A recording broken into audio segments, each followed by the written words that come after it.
మా జనసేన పార్టీ అధ్యక్షులు పవన్ కళ్యాణ్ గారు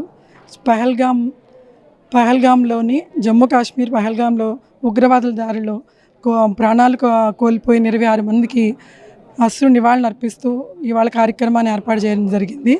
అందులో జన సైనికులు కూడా ఉన్నారు. వారికి ఆయన వంతుగా 50 లక్షల రూపాయలని విరాళంగా ఇస్తూ జనసేన సభ్యత్వం తీసుకున్న ఆయనకి 5 లక్షలు ఎక్స్ట్రా సభ్యత్వం తరపున ఇవ్వడం జరిగింది.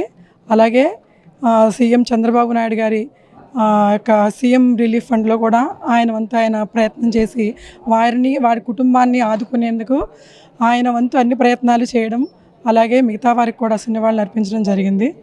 ఇలాంటి దాడులను మరొకసారి జరగకుండా మన మోదీ గారు కానీ మన స్టేట్ నాయకులు అందరూ కూడా ప్రపంచ నాయకులందరూ ఒకటయ్యి తప్పుని ఖండించే సార్ చెప్పింది వాళ్ళు ఒకటేనండి మీటింగ్లో, తప్పు చేస్తే అది ఎవరైనా సరే, అది ఎంత వాళ్ళైనా ఎంత పెద్దవాళ్ళైనా దాన్ని ఖండించడానికి ధైర్యంగా ముందుకు రమ్మని చెప్పి ఇవాళ మీటింగ్లో ఒక మంచి మెసేజ్ని చెప్పి వదిలారు. దాన్ని మేము కూడా ఫాలో అవుతామని చెప్పి మా జనసేన పార్టీ తరఫున